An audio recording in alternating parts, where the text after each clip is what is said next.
Blog Talk Radio. Boa noite, meus amigos.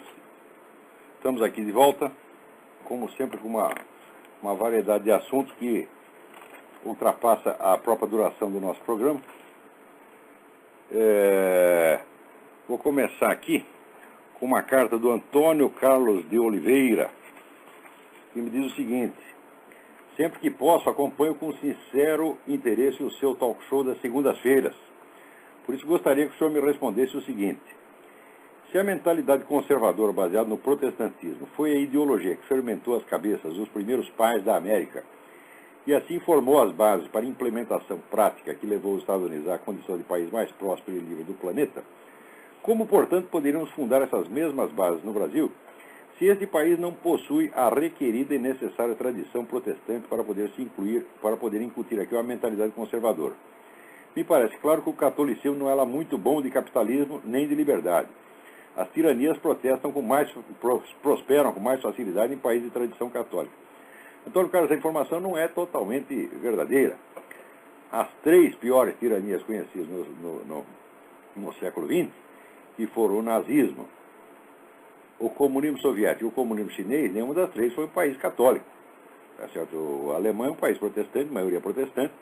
Os católicos foram tremendamente perseguidos lá, e o preconceito católico, anticatólico na Alemanha, era tão grande, antes disso, desde o século XIX, que um sujeito católico que tentasse seguir carreira universitária, ele não conseguia, era barrado logo no começo.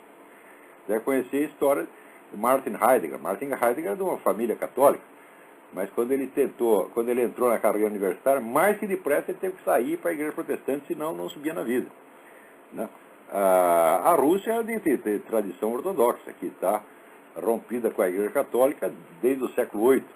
Tá certo? E a China é um país de tradição confuciana e parcialmente taoísta. Quer dizer, o catolicismo não tem absolutamente nada a ver com isso, né? As condições que propiciaram o surgimento dessas ditaduras, ditaduras de curta duração, na verdade, e que não são totalitárias, na América Latina, são outras que não têm nada a ver com a Igreja Católica, né? Eu acho que tanto o protestantismo quanto o catolicismo são perfeitamente adaptáveis, né, às condições do capitalismo.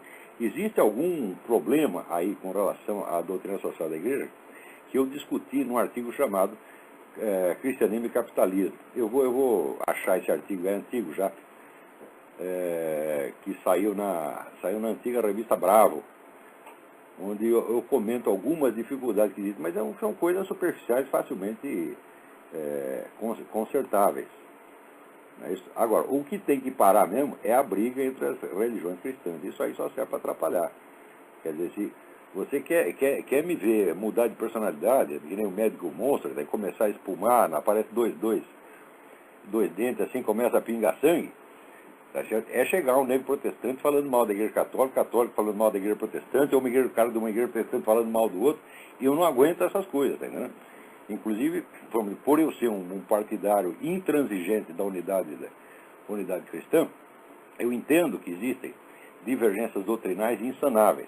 Mas por que nós temos que resolver todas as divergências? Por que nós não podemos deixar algumas delas para Deus resolver no juízo final? Por que nós temos que entender tudo e ser capaz de responder todas as perguntas? Por que nós não somos capazes de conviver com pessoas que nós não entendemos? Não é isso? Né? Se eu fosse esperar entender minha mulher e meus filhos, tá entendendo? Eles nem poderiam viver aqui. No entanto, eu estou com eles aí faz não sei quantos anos, nunca entendi nada e, né, os amo, tenho um mau amor por eles e nos damos perfeitamente bem. Acho que eles também não entendem uma palavra do que eu digo, mas não tem importância. Uma vez eu escrevi no jornal judaico, lá de Curitiba, né, o jornal da minha amiga Sheila Firglas, explicando qual deveria ser, no meu entender, a atitude entre os judeus e os cristãos, que é, vamos dizer, uns admitirem que não entendem direito o que os outros estão fazendo e uns orarem para que Deus aceite a prece dos outros como foi feito, tá certo? Como ela está sendo feita, né? Porque existe, inclusive, uma famosa bula, eu acho que do Papa Bonifácio VIII, um negócio muito antigo, em que ele ordena aos cristãos que deixem os judeus viverem no seu canto, em paz, conforme as suas tradições milenares, e não interferir na vida deles. Ora, se isso vale para os judeus, vale muito mais ainda entre as próprias igrejas cristãs. Quer dizer, deixa a outra em paz, ore pelos seus irmãos, tá certo? Se eles tiverem errado em alguma coisa, ora, meu Deus do céu, eu não acredito que ninguém vai para o inferno por ter um pequeno equívoco doutrinal, tá certo? O que importa, só o que salva não é doutrina, o que salva é nosso Senhor Jesus Cristo, tá certo? E, portanto, é isso aí que interessa. Você não precisa acertar todos. O problema é o seguinte: a encrenca surge quando você quer resolvê-la. Entendeu? O mundo seria muito melhor se não tivesse tanta gente querendo melhorá-lo. Né? E as relações entre as igrejas cristãs é a mesma coisa. Por que você tem que acertar todas as suas divergências? Deixa as divergências lá, fala, eu não entendo direito o que ele está fazendo. Né? E ore por ele, para que Deus aceite o sacrifício dele e o conduza à vida eterna e que dê tudo certo. E peço para ele orar para você também. Como é que você vai saber? Você, se é protestante, vai que você vai para o céu por causa da prece que um católico fez para você ou que um judeu fez para você. Você vai passar mal vexame. Vai para o céu, vai passar vexame. Muito bem, então vamos lá. Aqui, o Marcelo Soares escreve o seguinte: você já escreveu há algum tempo sobre a guerra assimétrica, dizendo que um lado utiliza todos os meios possíveis e impossíveis para derrotar o inimigo, enquanto o outro lado utiliza os meios convencionais para fazer a mesma coisa. Esse lado acaba perdendo e não sabe o porquê. A luta entre os esquerdistas e os conservadores não seria uma luta assimétrica? Ou seja, o que você quer dizer é o seguinte, é que essa técnica da guerra assimétrica ela não se aplica somente, vamos dizer, ao campo geopolítico militar, mas também à luta ideológica. E a resposta à sua pergunta é sim. Porque você vê que o pessoal da esquerda, eles usam todos os recursos para destruir o adversário. Tá certo? Destruí-lo, em primeiro lugar, socialmente, politicamente e até economicamente. Tá certo? Ao passo que o pessoal conservador quer manter tudo no nível de uma disputa ideológica, de uma discussão ideológica educadíssima. Mas você vê as acusações horríveis que o pessoal da esquerda lança contra todo mundo, e a gente, quando fala uma coisinha a mais contra esses camaradas, todos eles se escandalizam, dizem, você é brutal, você é agressivo.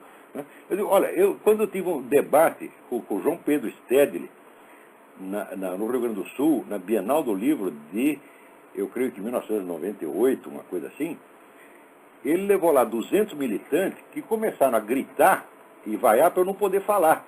Tá certo? E daí eu, vendo que estava sozinho ali, estava em minoria, falei, se eu não tomar providência agora aqui, eu estou lascado. Aí peguei o microfone e disse, cala a boca! Eles todos calaram a boca, ficaram assustadinhos, e daí começaram a reclamar, o senhor é muito agressivo. Eu sou agressivo, você tem 200 negros gritando para tapar a minha boca. Eu reajo agressivo, sou eu? Ora, vamos para a puta que os pariu. Quer dizer, a gente tem que aprender o seguinte, primeiro, esquerdista não presta. Esquerdista é mentiroso, todos eles, sem exceção, é mentiroso, astuto, malicioso e está profundamente imbuído da convicção de que ele tem o direito e o dever de usar todos os recursos lícitos e ilícitos. Tá certo?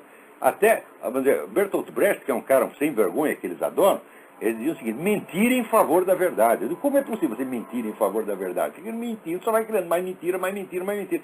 Para eles, a mentira é uma coisa natural, é um estado natural.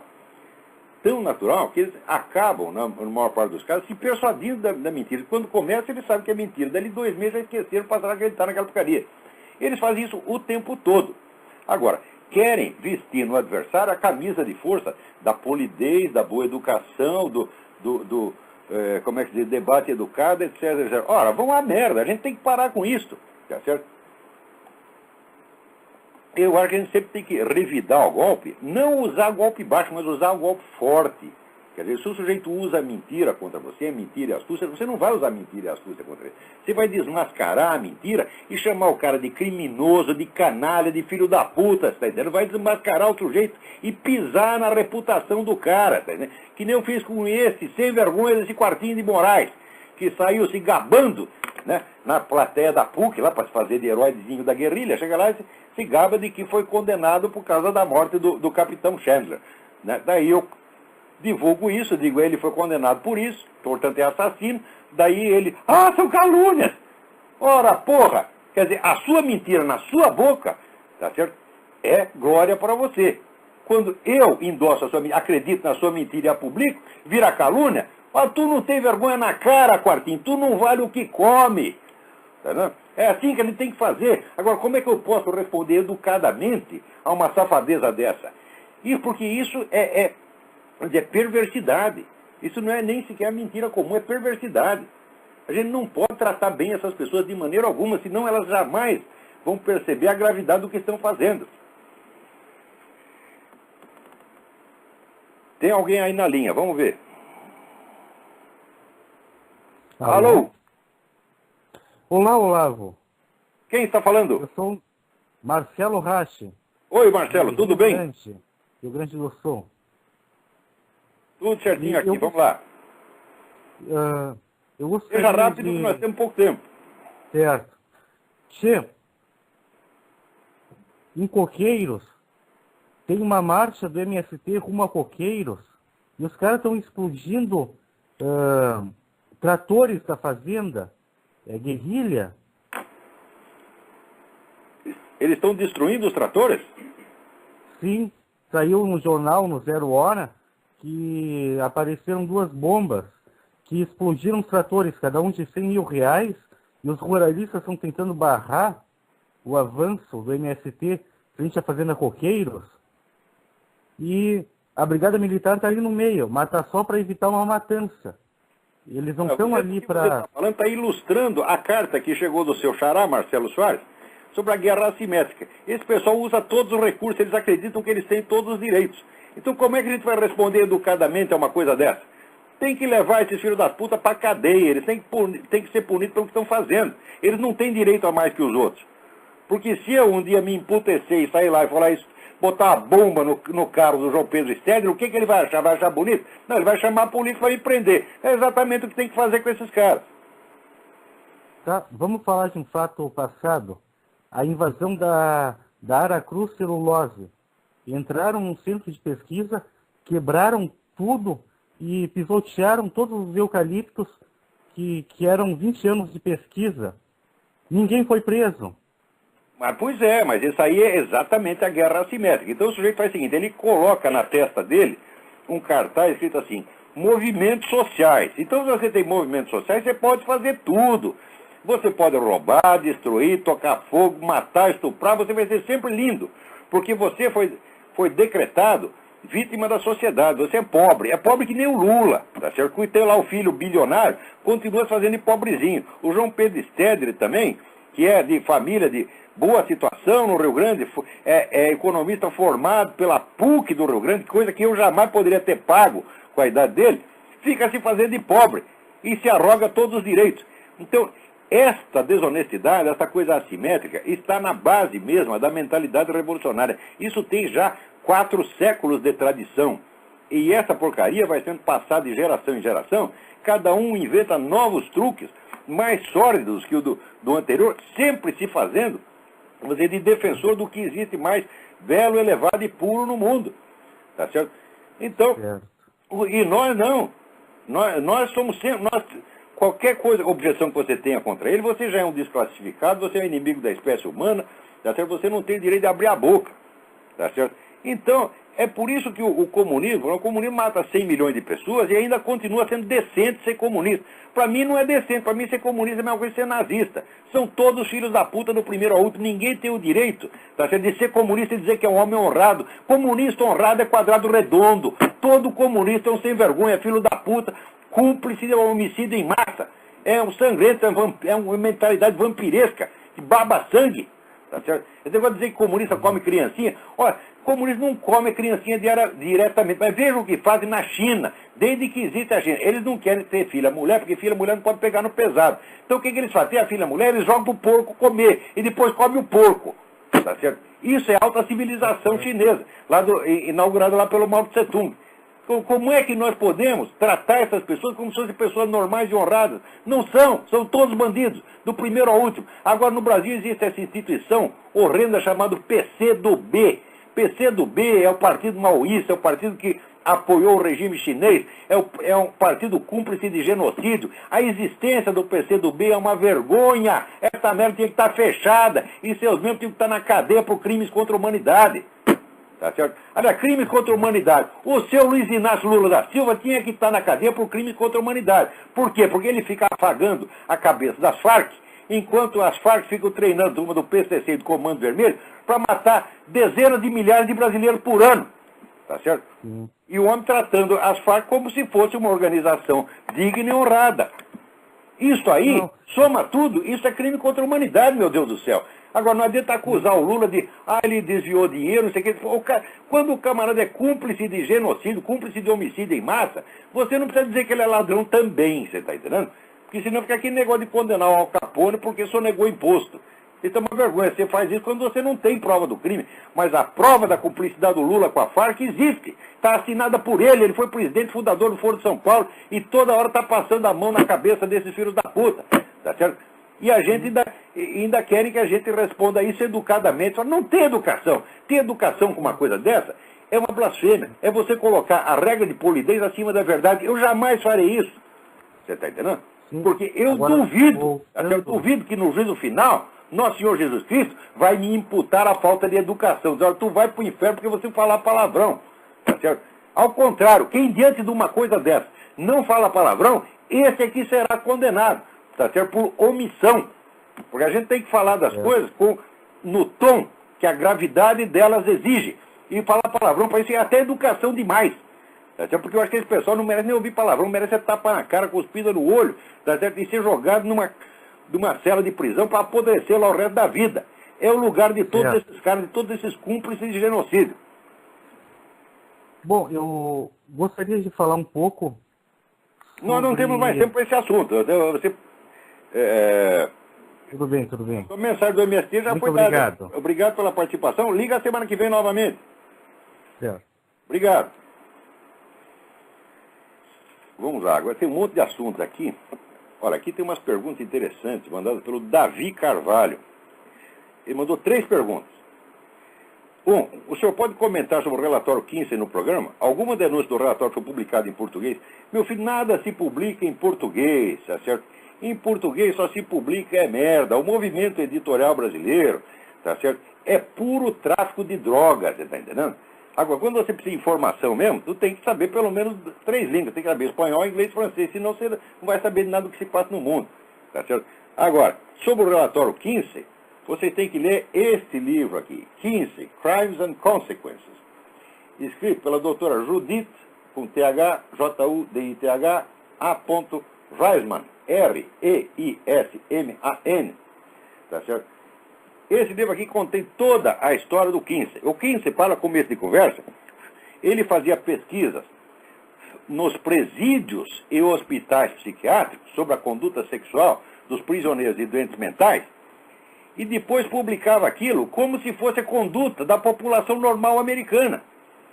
Quer dizer, então aí fica normal você ser estuprador, pedófilo, etc, etc. O próprio Kinsey era pedófilo.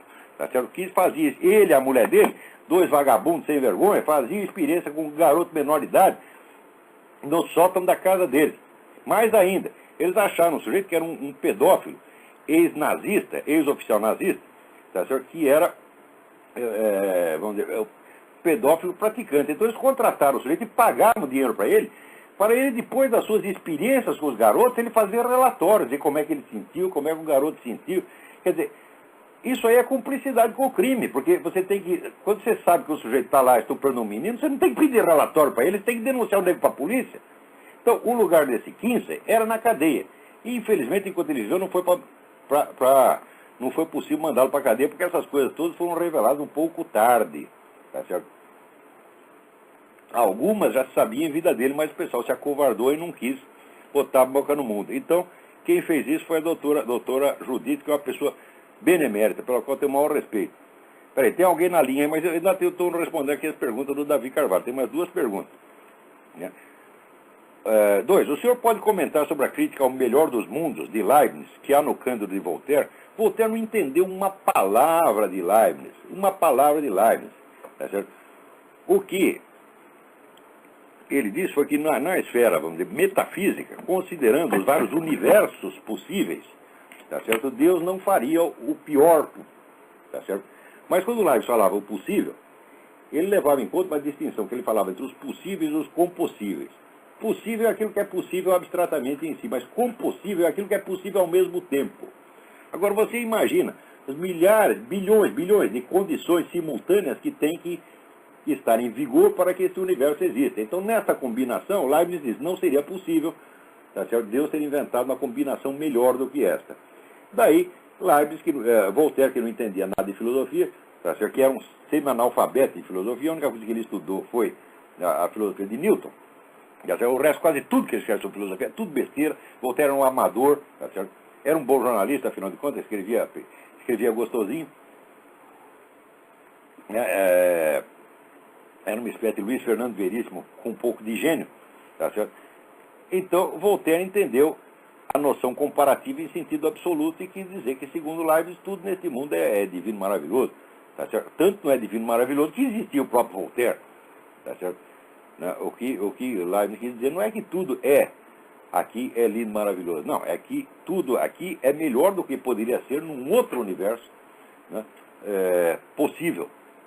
Agora, no universo tal como ele existe, há até criaturas, vamos dizer, um fenômeno como esse. Voltaire, que é um mentiroso compulsivo, tá certo? Sujeito assim, desonesto até o fundo da alma, que até hoje é lido como se fosse, né, não um grande filósofo, ninguém jamais o considerou um grande filósofo, mas um grande escritor. Quando, na verdade, é apenas ele é o inventor do jornalismo moderno. Tá certo? Terceira pergunta, quais são as origens do debate ciência e fé? O debate, tal como ele é formulado hoje, nós devemos a origem dele a Immanuel Kant, tá certo? Que faz uma distinção radical e taxativa entre o que é matéria de mera crença e o que é matéria de conhecimento. Essa distinção não se sustenta. Existe um filósofo holandês, protestante, chamado Herman Doywaerd. Doywaerd escreveu, tá certo, livros importantes, que reduz a nada essa distinção estereotipada na qual todo mundo continua se baseando. Por exemplo, aqui está aqui, artigo do Carlos Alberto Doria, na Folha, né, em que diz, é perda de tempo discutir os fundamentos da fé. Filosoficamente, a fé é uma premissa indemonstrável. Isso aí é o que disse Kant 200 anos atrás, e está totalmente errado. Vamos ver agora quem está na linha aí para falar. Alô? Alô, quem é? Alô? Alô, quem está Alô? falando? Quem está falando? Oi, Olavo? Sim, sou eu. Olavo? Sim. Oi, é Rosângela, da Alemanha. Oi, Rosângela, tudo bem? Tudo bom, Olavo? Você desculpa, eu estou com uma diferença de horário incrível aqui. Olavo, eu acabei de ler um artigo que realmente não dá para acreditar. Dentro do Farol da Democracia, a Cristine Fontanelli tem um artigo lá sobre esse tratado que foi assinado na ONU sobre a determinação dos povos e tudo mais. E eu queria, não sei se você está a par disso, do que anda acontecendo naquela parte do Brasil lá. Não. Você está perplexo e tem razão de estar perplexo, é uma coisa absolutamente escandalosa. Quer dizer, a ONU e vários poderes globalistas estão, nesse mesmo momento, desmantelando ativamente as soberanias nacionais, entre as quais a do Brasil e até a dos Estados Unidos e da Inglaterra. Então, e um dos truques usados para isso é pegar as tribos indígenas e demarcar o território delas e constituí-las como nações independentes. Quando você for ver a cultura indígena não tem sequer o conceito de nação, o conceito de Estado Nacional. Então, sim. É um truque inventado, vamos dizer, para desmantelar as soberanias nacionais e meter a pata em tudo. Agora, quem colabora com isso? É a esquerda internacional inteira. E, ao mesmo tempo, se faz de nacionalista nos países do terceiro mundo. Pois é, Olavo, agora o que me deixa um pouco assim perplexo é que eu acho que a maioria dos brasileiros não tem a mínima ideia. Às vezes eu até me pergunto o que o pessoal lá de cima dessa região também, se eles têm uma ideia do que está acontecendo realmente. É uma coisa muito maquiavélica, não? Porque no Brasil se formou, vamos dizer, esse complexo semântico de que a esquerda é nacionalista e a direita é entreguista. Agora, se você ler o meu artigo que saiu hoje no Diário do Comércio, que já deve estar inclusive na minha página, você vai ver que há 20 anos eu dizia para os meus alunos, você quer saber o que é entreguismo? Espera o PT chegar ao poder. Por quê? Porque eu conheço essas conexões que essa turma da esquerda brasileira tem com esses grupos globalistas, Rockefeller, etc, e com o pessoal da ONU. E sei que todo esse desmantelamento das soberanias nacionais está planejado há mais de 60 anos. Isso está em livros que foram publicados, não é uma coisa secreta, é apenas discreta. Eles não precisam nem esconder nada, porque sabe que, em geral, as pessoas têm informação deficiente e se a coisa não é gritada todo dia na mídia, não entra na cabeça delas. Então pode até publicar um livrinho, outro artiguinho, outro, que eles nem ligam. Mas isso está tramado há mais de 60 anos e agora está sendo posto em execução com a ajuda do governo petista, exatamente como eu previ. Realmente, Olavo, na grande mídia não se lê nada, não se fala nada, parece que nem existe, é incrível mesmo. Aí na Europa, na Inglaterra, você vê que o governo inglês transferiu para organismos internacionais uma parcela da administração da segurança nacional britânica e foi feita uma pesquisa, 80% dos súditos da rainha não sabiam de nada a respeito. Agora, se o inglês ignora, você imagina o brasileiro. A ignorância do brasileiro é de 80%, é de 101%. Quer dizer, todos ignoram e ainda acrescentam espalham um pouco de ignorância pelo mundo. Ninguém está sabendo de coisa nenhuma. Agora, nós que estudamos, que temos acesso à informação, nós temos a obrigação de denunciar isso insistentemente. E não fazer com boa educação, não. Tem que pegar esses caras da ONU e dizer, vocês são todos uns filhos da puta, vigaristas, canalhas, vocês estão destruindo a soberania nacional e ainda pagando gente para se fazer de nacionalista. É uma coisa horrível isso aí. Agora, tem gente que é militar. Tem militar brasileiro que é nacionalista, patriota, e ele acha que o problema é o governo americano. Então ele se defende do governo americano e por trás vem a turma da ONU, que também está contra o governo americano e vai tomando tudo. Então tem até militar sendo feito de trouxa. Então o alerta é muito bem-vindo, Rosângela. Tá ok. Olavo, muito obrigado pela sua atenção e mais uma vez parabéns aí pelo seu programa, tá bom? Que teus anjos te protejam, você é uma pessoa, você tá ajudando muito o Brasil, viu? Muito obrigado, tá? Um abraço. Sejam você também. Muito obrigado, Rosângela. Tchau. Tem mais outro aí? Vamos lá. Peraí, antes deixa eu dar uma informação. Desligou. Muito bem, deixa eu dar aqui uma informação. Alô? Alô? Quem está na linha? É André, de São Carlos, São Paulo. André, tudo bem? Tudo bem, Olavo? Eu ia fazer a pergunta justamente quem que era o chefe dessa coisa toda, você acabou respondendo nessa pergunta agora, né? Ah, sim. Interesses aí da Fundação Rockefeller e outros aí, né? Pois é, tudo isso é uma imensa sacanagem. Isso não se...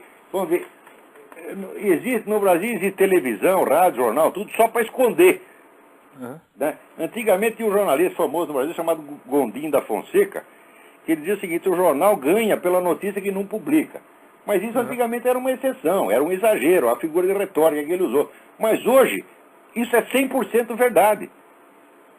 Quer dizer, o pessoal consegue esconder durante 16 anos uma coisa do tamanho do Foro de São Paulo, como é que não vai esconder essa coisa da ONU também, das repúblicas indígenas, e essa destruição da nossa soberania? Estão escondendo tudo. Agora, aí o que eu penso, cadê aí o seu Otávio Frias, seu Marinho, né? Quer dizer, como é que a gente permite que esse pessoal ganhe rios de dinheiro com mídia para nos enganar? Por que os leitores não se ajuntam e não processam esses camaradas, tá certo? Não fazem queixa na delegacia do consumidor? Porque eu acho que se um jornal anuncia cobertura isenta e depois ele esconde tudo o que está acontecendo e só noticia o que interessa, ou ao seu dono, aquela putada comunista da redação, tá certo? Ele está cometendo uma infração ao Código do Consumidor. A essa altura já deveria existir milhares de queixas na delegacia do consumidor contra a Folha, contra o Globo, contra toda essa gente, que não estão cumprindo a sua missão jornalística.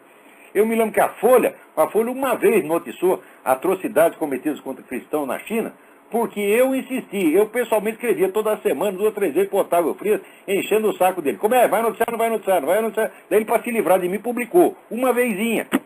Agora, essa coisa, por exemplo, de Guantánamo, tá, a prisão de Guantánamo, onde ninguém foi morto, ninguém foi agredido, onde o máximo que fizeram foi botar a calcinha na cabeça do soldado muçulmano, ele se sentiu muito humilhado, tá certo? Guantánamo saia todo dia, horrores em Guantánamo, horrores em Guantánamo.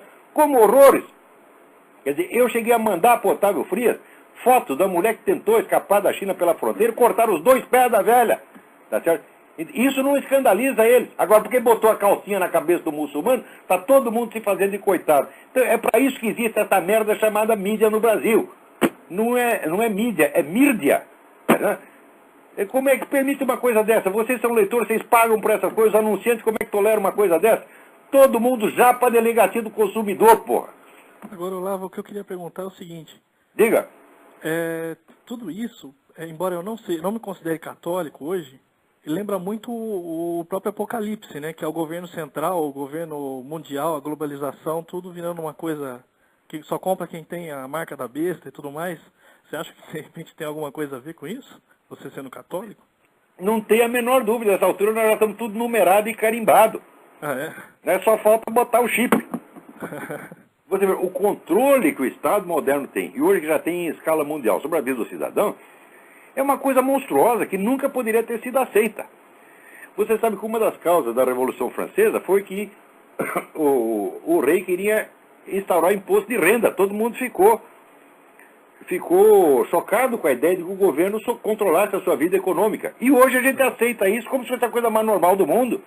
Eles controlam tudo.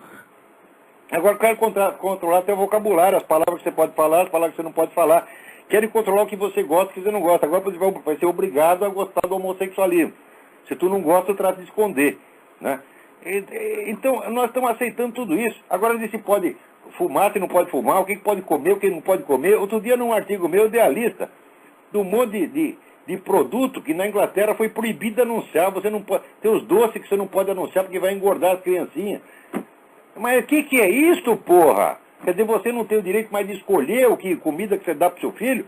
Tem que ser chega um fiscal do governo? Quer dizer, isso parte do princípio que seguinte, todos os cidadãos são desonestos e indignos de confiança. Honestos e dignos de confiança são só os funcionários do Estado.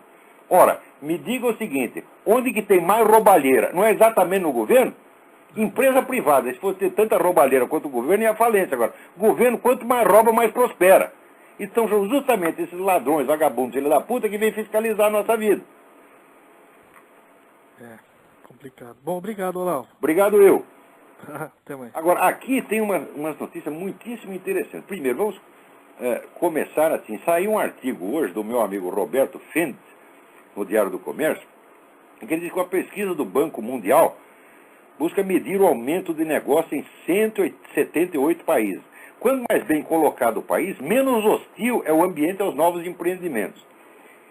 Em 2006, a boa notícia é que o Brasil ficou classificado em 121º lugar entre os 178 países estudados. Só que agora, em 2007, nós ficamos um pouco pior. Fomos para 122º. Quer dizer que estamos atrás da Namíbia, da Botsuana, Sri Lanka. Tá certo? Ou seja, no Brasil, ter negócio é proibido. Você quer assim, abrir uma firma para ter um carrinho de pipoca, você leva 9 meses para preencher os formulários, ficar na fila, pagar 40% de imposto, e depois os caras estranham que o país tem problema. E ainda diz que o governo é bom porque está dando dinheiro para os pobres. Como dá dinheiro para os pobres? Ele tomou dos próprios pobres, meu Deus do céu. Quer dizer, um povo que paga 40% de imposto está de mãos e pés amarrados. É só o governo que pode ganhar dinheiro. Ganhar dinheiro é proibido. Agora, por que acontecem essas coisas no Brasil? Veja aqui. O Moacir, da revista Varig, me escreve aqui. Deu no jornal Destaque, São Paulo, hoje. Brasil é um dos últimos no ranking mundial de mentes brilhantes. O Índice Global de Talentos é um indicador desenvolvido pelas consultorias Economist e Intelligence Unit, filiado ao grupo britânico The Economist, e pela Heidrick & Struggles de Chicago. O Brasil deve cair de 23º lugar em 2007 para 25º em 2012 em um ranking de 30 países. Ou seja, só 5 países nos superam na escala de burrice. Né? E você vai ver que são países muito mais pobres do que o Brasil. Quer dizer, como é que a gente pode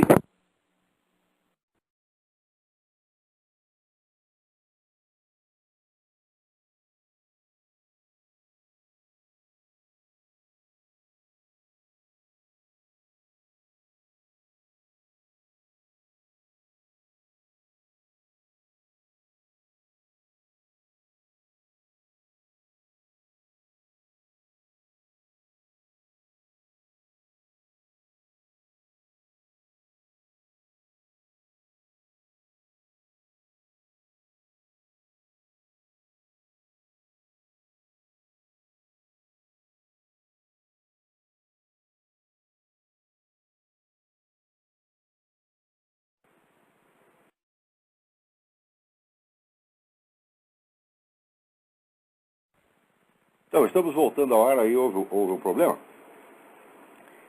Então, eu estava comentando aqui a notícia que foi enviada pelo Moacir da revista Varig, de que no ranking mundial das chamadas mentes brilhantes, o Brasil está caindo de 23º do 23º lugar para o 25º numa escala de 30 países.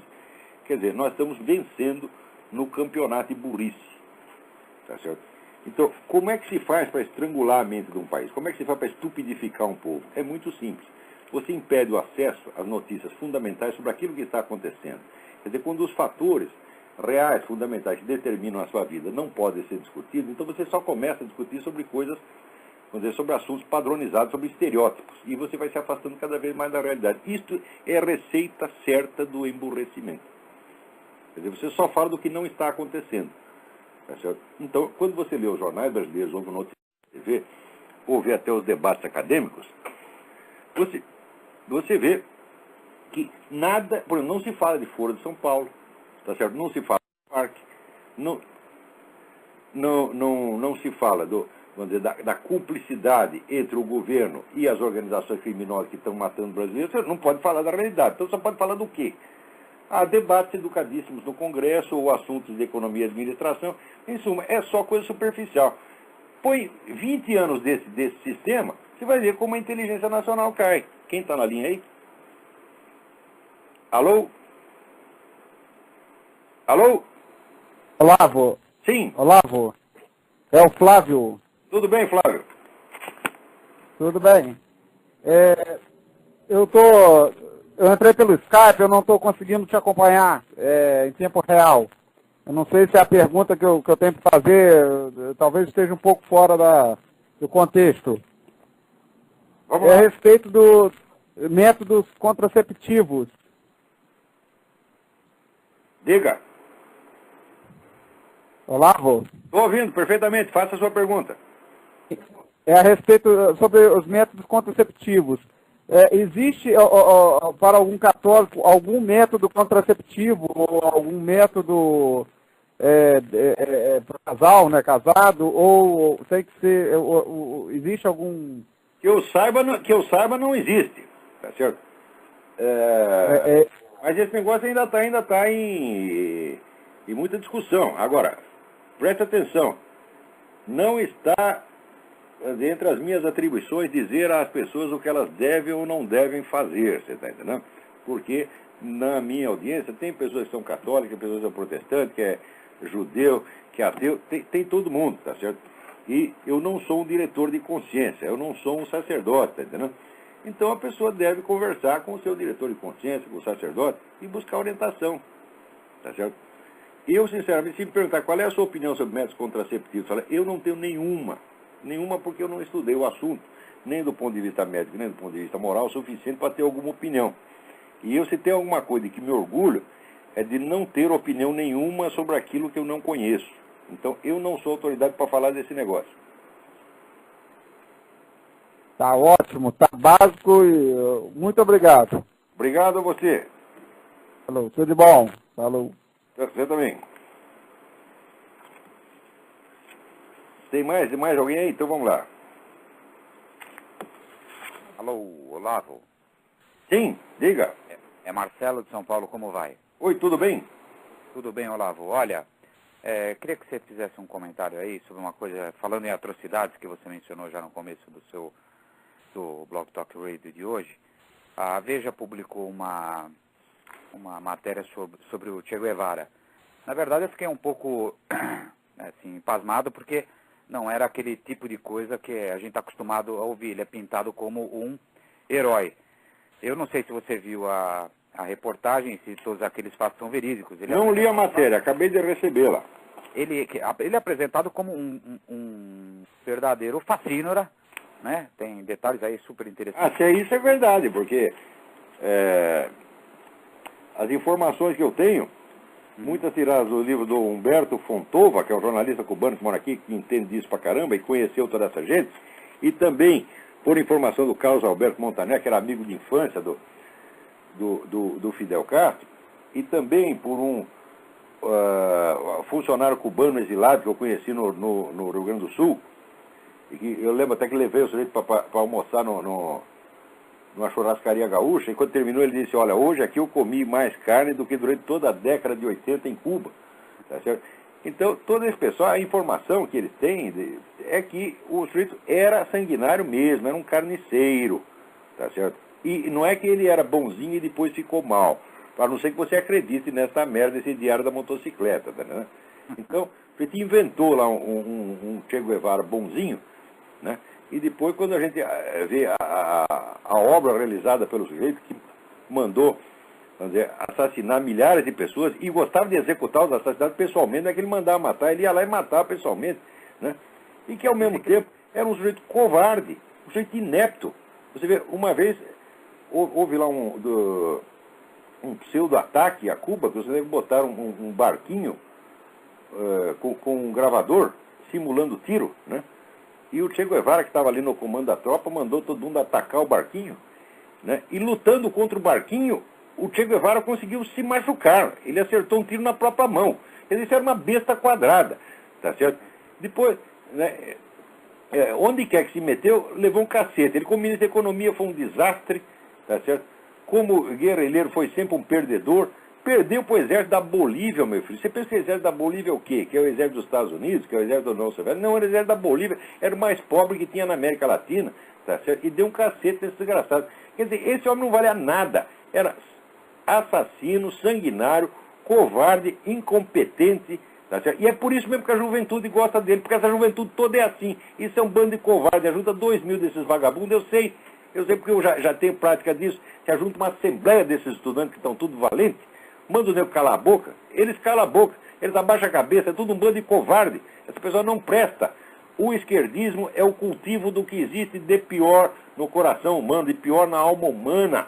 É o cultivo do ressentimento, da inveja, da covardia, da malícia, da mentira. Isso tem que ser erradicado do mundo, nós temos que acabar com isso.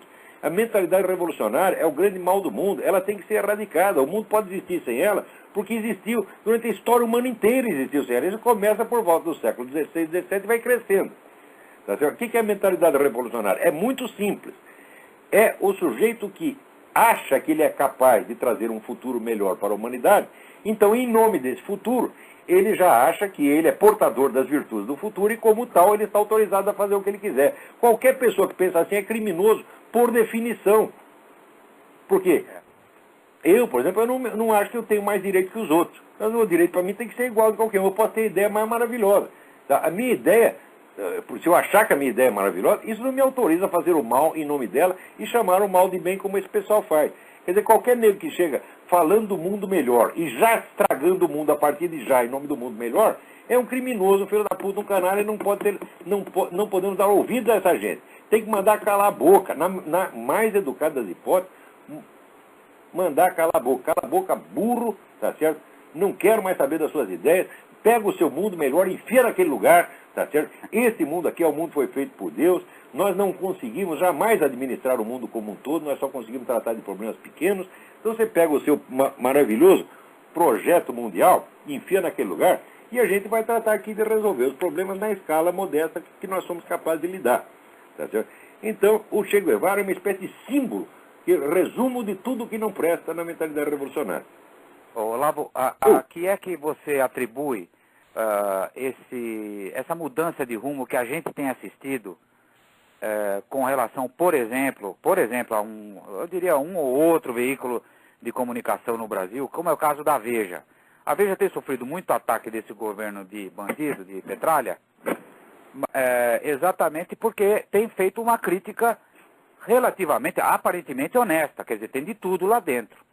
Mas eu não entendo qual é a da Veja, quer dizer, ou o Roberto Tivita é mais esperto do que o pai, ou eles se deram conta de que foram colaboracionistas com a esquerda por anos, eu não sei, como é que você vê isso? Você vê que no ponto de vista da cultura e da concepção do mundo, eles continuam tão esquerdistas quando você for, eles não são direitistas nem conservadores, são apenas antipetistas.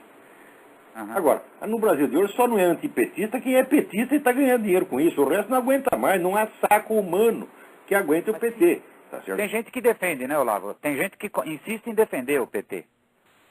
Sim, vamos dizer, como dizia o Roberto Campos, no Brasil a burrice tem um passado glorioso e um futuro promissor. Tá certo? Então sempre vai haver essas pessoas, tá entendendo? Mas, agora, dentro da classe empresarial, por mais preguiçoso que seja o cérebro das pessoas, eles acabam percebendo alguma coisa. Eles veem esse negócio de Foro de São Paulo, de Farc, faz 15 anos que eu estou escrevendo isso. No fim de 15 anos, né, o cérebro do sujeito começa a se mover um pouquinho, né, lentamente, começa a emergir das sombras, né, como um sujeito que estivesse congelado na geladeira durante 40 anos, vai, né, daí você abriu a geladeira, ele começa a sair de lá, esboçar os primeiros movimentos, né, e começa a desconfiar, né, de que talvez haja uma ameaça de possibilidade, de suspeita, de hipótese, de que talvez esteja até acontecendo alguma coisa. Tá certo? E daí o nego começa a escrever. Basta ele fazer isso, basta ele dizer talvez, imediatamente ele já é rotulado de extremista de direita, golpista, inimigo do povo, etc, etc. Ou seja, esse pessoal se acomodou tanto à dominação esquerdista que agora a esquerda não tem mais tolerância, a esquerda não está acostumada em ter uma oposição de verdade. Eles só gostam de oposição, né? Aquela oposição comprada. Eles sempre gostaram de ter oposição comprada. Agora, então eles não aceitam mais nenhuma objeção. E a Veja caiu justamente nesse intervalo, nesse espaço. Ela ocupou esse espaço, que é a revista que diz aquele mínimo de verdades indispensáveis. A Veja, vamos dizer, ela fez até essa coisa de ato de coragem de contratar o Reinaldo Azevedo. Eu não sei como fizeram isso. Tá? Sensacional. Que é um jornalista sensacional. Acho ótimo tudo que ele está fazendo. Né? Então botaram lá o Diogo Mainardi, que é um sujeito engraçadíssimo, que sempre ele sabe, né, pegar essa turma petista, né, pelo bolso. Na denúncia. É a parte mais corrupta deles, né? É justamente o bolso. Agora, o Diogo não fala o negócio da Farc, essa coisa toda, ele não tem informação sobre isso. Né? Mas o Reinaldo ainda fala. Agora, com o tempo, o pessoal vai percebendo. O problema é que, às vezes, quando leva tempo demais, daí não dá mais para salvar o paciente. Não adianta você descobrir o remédio depois que o nego morreu. Tá? E no Brasil, essa preguiça mental, tá certo? Essa covardia intelectual, não querer ver a realidade, o nego suspeita que o problema é grande demais para a cabeça dele, daí ele fecha os olhos, né?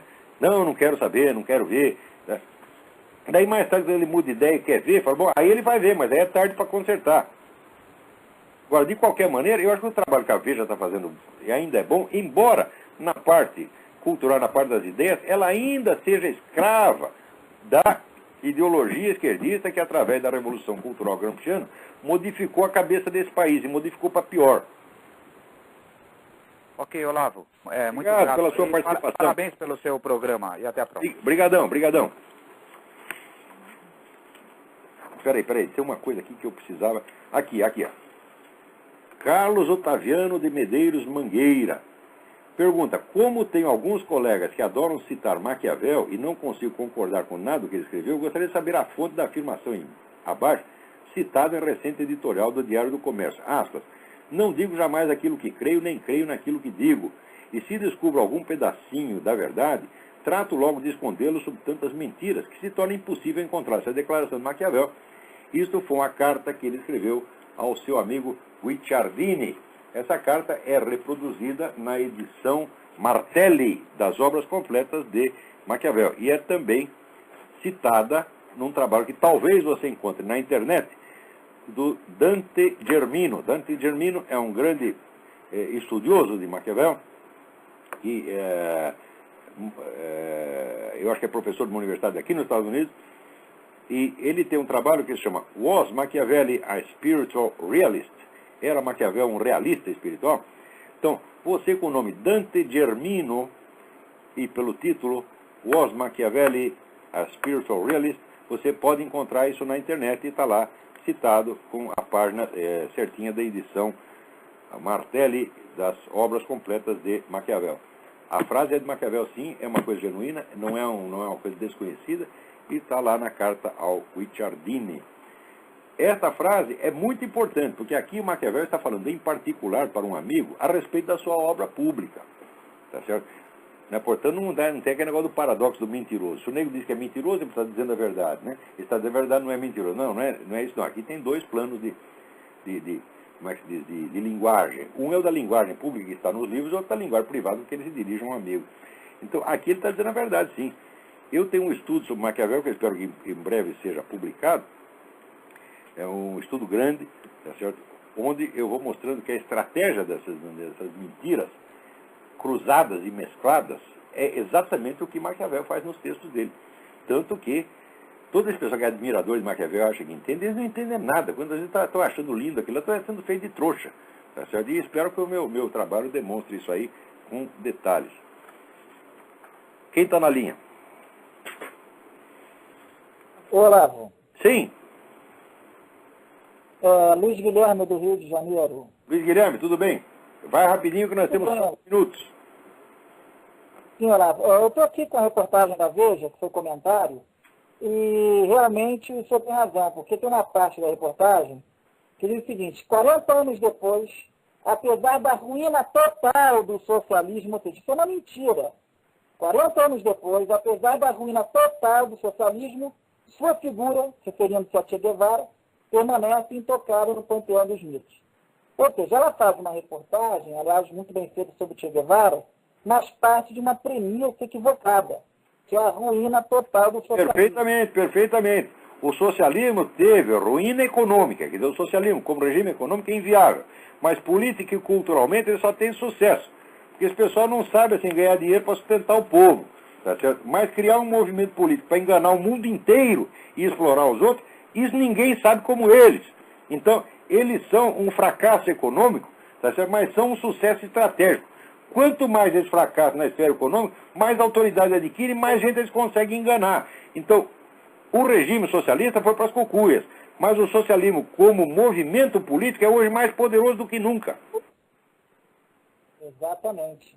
Então a Veja ainda está caindo nessa história de que o comunismo acabou. Acabou uma pinóia. A KGB está lá no lugar, manda tanto quanto mandava antes.